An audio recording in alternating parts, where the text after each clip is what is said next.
Okay guys, if you're watching this video, you have fish tanks and you don't like doing water changes. Nobody does, it's part of the hobby, but here's a good way to speed up that process. So here I have a McDrive pump. I believe it's a 700 or a 950. It's one of the larger ones, probably right on about a 90-gallon aquarium in your sump. I'm actually going to have to pause this quick because you can see how fast that water is draining. I'll have to move my hose. Alright. Okay, on to the next tank here of my 20-gallon long. I just drained this 20-gallon high in the matter of minutes, and the 55-gallon aquarium, which primarily this is what it's ideal for. So that whole tank maybe took me 3 minutes to drain. I have a Python hose and I'll go through and gravel vac it, but you can see how fast this water is draining. I'm using I believe it's a 1 inch, maybe a 1.5 inch hose. Goes down all the way here. Loops around. This hose is 225-foot long. See right there, it connects to another. I use a PVC pipe and just connected them, taped it together. Goes through a hole in the wall, and then over there, maybe another 10 feet, we have a storage room with a floor drain. So all those waters get pumped straight to the floor drain, and already maybe 30 seconds in, this hose is ready to be moved with a 75 to 80% water change. I'm gonna move it again and continue this video. People ask me how I maintenance all my aquariums. In here I've slowly built my fish room, and I've done a tour just the other day. I did half my water changes last night, doing the other half today. So draining them down halfway for most of them, some more, some less, depending on the fish stock. So I'm using this McDrive pump to pump the water out, and I use my Python hose to fill them up. By using this pump, I'm doing two things. I'm increasing the rate I can pump water out of my aquariums, and I'm also saving water. So if I'm going to use my Python hose on, I believe, 43 aquariums to drain the tanks, I'm wasting tons and tons of gallons of water right down the drain, and I'm slowing it down. So I'm using a Python hose to use my pressure of the water to pull the water from the aquarium. It takes much longer than this, and you're wasting a lot of water meanwhile. So instead of that, I can do two things at once. Right now I can drain the aquarium, which I'm doing, and then once I'm done, say I have a big 55 here, it takes longer to fill the tank than to drain it using this method I'm doing. So once I get ahead, I got 1, 2, 3, 4, 5 tanks going. I'll then be able to start filling the tanks with my Python. So I'll get the temperature set, I'll have my dechlorinator at hand, I'll hang it on the tank. I made a little J hose to hook it on, and I can fill the aquarium. So as I'm draining the tanks, these bottom ones have already been done. I'm moving over to the 40-gallon, and you can see there, it's 20 seconds in, it's already got a quarter of the tank out. So pumping the water out, filling it up at the same time, it's a more observed water change. You got to be on it. You will flood tanks, or you will drain it too low if you're not paying attention, but at the same time, I'd rather be doing that than sitting around on a chair watching water drain and not doing anything. So this way, if I'm moving, I'm getting all these tanks done, I can get all my aquariums done in about 3 hours. So I'm doing 20s, 10s, 40s, 55s. I mean, it's a long process, and honestly in the wintertime, I'll run out of warm water from the tap, or at least consistency in the temperature without having to constantly adjust it halfway in this. In the summertime I can do them all, it's not a problem because the ground's not as cold. But in the wintertime I'll cut this into 2 days, or like yesterday and today I'm doing that as well, just because trying to get a head start. But that's how I do it. I'm going to do, I think it takes me 3 or 4 minutes per tank, right? I have to break it down.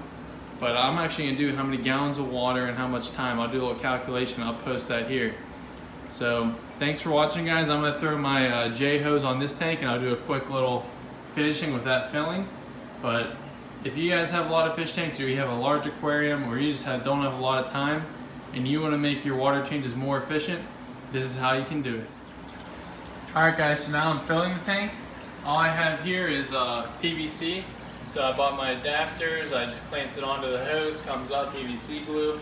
I have a valve here, I can turn and stop the water, move it to another aquarium, open the valve, and there you go. You're not wasting any time. You don't want to have that closed for too long because the water pressure will build up. So I do it for maybe 3-4 seconds max. I'm sure you could do it for like 10 seconds, but over time everything's going to get loose I constantly check to make sure that's tight. You gotta check your actual sink as well, which I have behind the wall over there. I can't really see it there, but just a Python hose. So right now it's pumping water in. I got my temperature set, doing that. As I fill it, as soon as you turn it on, I have my dechlorinator here. It is the Safe. So I pre-make that in a container and I mix it up. And I got it right here. I have a little tablespoon. I have a little dropper, I should say. I do, for 55 gallon, I do 6 right away. So one thing here is 10 gallons. So I do 6 of those right away. So that's the whole aquarium. That's 60 gallons, which is only 55. I'll do a little bit extra. And then as it's filling, say I'm filling another 50 gallons of water, I did a large water change, maybe call it 40 gallons. I need to add at least 4 more of these, and I'll usually do it in quarters. So right there I added 1, I can do another one, so there's 20 gallons. Do it right into where the water's mixing, and I'll let that fill maybe up to about here. I'll add 1 more, and then once it's almost filled, at the very top I'll add 1 more. So that's 40 gallons, maybe throw an extra one for 50. You can dose the whole tank twice if you're doing a large water change. So I dose 60 gallons initially, that covers the whole tank. And then as you're filling, you want to add to the water you filled. Just say I only did a 10 gallon water change, say I just drained it down to about here. Same thing, I would do 5 or 6 right away. You want to dose the entire aquarium when you're adding water directly to it, because it's coming right from the tap. And then you want to dose for what you've added, another 10 gallons. So that would be 7 drops I would be safe with doing. So here I did a large water change, I'm doing 6, then maybe another 5 or 4. So that tank's fully dechlorinated, the temperature's right there. They're going through 0 shock at all. Fish love the water changes. Here they are over there, the angelfish. So really good for your fish. The only problem you can have doing a big water change like this, which is separate from what I'm talking about now, but just I'll throw it out there. If you haven't done a water change in a month or so, or your tank's very dirty, you can't just go and do a huge water change. You'll shock your fish. But my water's already clean, my nitrates are relatively low, so I can do a large water change, keep their tank consistently clean, and then it will dilute those nitrates, give them fresh water without shocking. So there you have it right there. And like I said, look at this tank filling. We've been talking for a few minutes here. Tank's maybe added, I mean, it's filling up quick. I mean, it's on full blast, it's filling up. Obviously you have to tone back the heat a little bit on the sink so it's not too fast, but I want to have the right temperature. So that's filling up. These tanks, meanwhile, I unplugged it. So you can see another little trick over here. This tank I wanted to do like 100% water change. So I unplugged it, so now my pump will keep draining gravity because it already has the siphon started. So say you got yourself a 55 gallon aquarium, you want to do a 100% water change, but you don't want to sit there and watch it. Granted, it won't take very long, but say you have a smaller pump. Get the pump started, and if you're going to walk away for an hour or so, you can move that pump onto a rock a little bit higher up so it's not on the very bottom. Or if it's on the bottom, you want a big water change, let it drain all the way down, unplug it. If you come back, it'll already be done and your pump's not running dry. So the timing is not huge. Say you got to walk out of the room for 5 minutes and you don't want to let it run dry. If it finishes before you get back, unplug it. It'll do just what it did there. I'll go down to the water level, siphon will stop, pump's not running dry.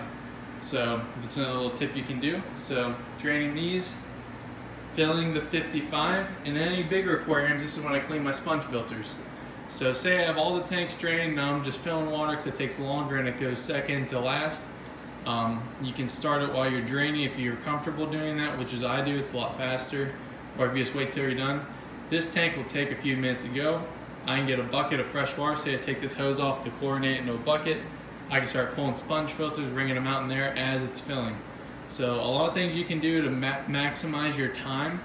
And if you're doing this and you're trying to breed fish for profit, time is money. And you want to have healthy fish. You want to do as much as you can to grow them better, keep them healthy. So hopefully this video is a little longer than I like it to be. But if you do water changes all the time and you're doing buckets, you're doing it all wrong in my opinion. I mean, you want to be able to enjoy your fish and not hate your fish tanks. And if you can do it fast like this, you have much more time to do the other good stuff and continue this hobby for a long time and not get sick of all the chores. So if you can make it faster, I highly recommend using a pump to pump your water out into a floor drain, save some water, you're not running your Python both ways. One thing you can do to really maximize even more My room is heated for this fish room. Not everybody does this or has the space to do it. But if you can, say you don't want enough aquariums, but the room's already heated, in the corner of the room or somewhere, you could do a big drum tank of water. You could pre-mix the water with the chlorinator, and you could use cold water if you do this earlier in advance. So that way the water will be room temperature with the fish tanks, and it'll be dechlorinated. And not even using a Python, you could pump the water out to a floor drain, and with the second pump or the same pump, you could use that already prepared water like people do for a saltwater aquarium with RO or already mixed salt, pump that back into the aquarium. So say you have one 55-gallon tank and you want to heat a drum or something like that, and you have it sitting on the side, you can do your water change in 10 minutes, no exaggeration. If you buy the equipment to be prepared for it, you can go ahead, pump that water out, have that water prepared sitting there, and then you can pump it right back in with fresh water. And I swear it'll take you as long to get your stuff out than it will actually do the water change. So if you're doing a water change in 2 hours on the weekend, you're doing all this stuff, do it more frequently and make it faster. So you can drain that tank 50% and fill it up. The preparation will take you longer than actually the process of doing it, and you're not carrying a single bucket. Getting a little distracted on this, but this tank's almost full. I'm going to wrap this video up. I figured I'd do a video while I'm doing my changes today. Busy day, but I figured I'd help you guys out, give you some tips on doing water changes. Please comment, subscribe if you're not, like the video if you liked it, if it's helpful. I just hit 1,000 subscribers. Thank you for all that. Trying to keep up with my videos, and I like doing it. So thanks again, YouTube, and stay tuned.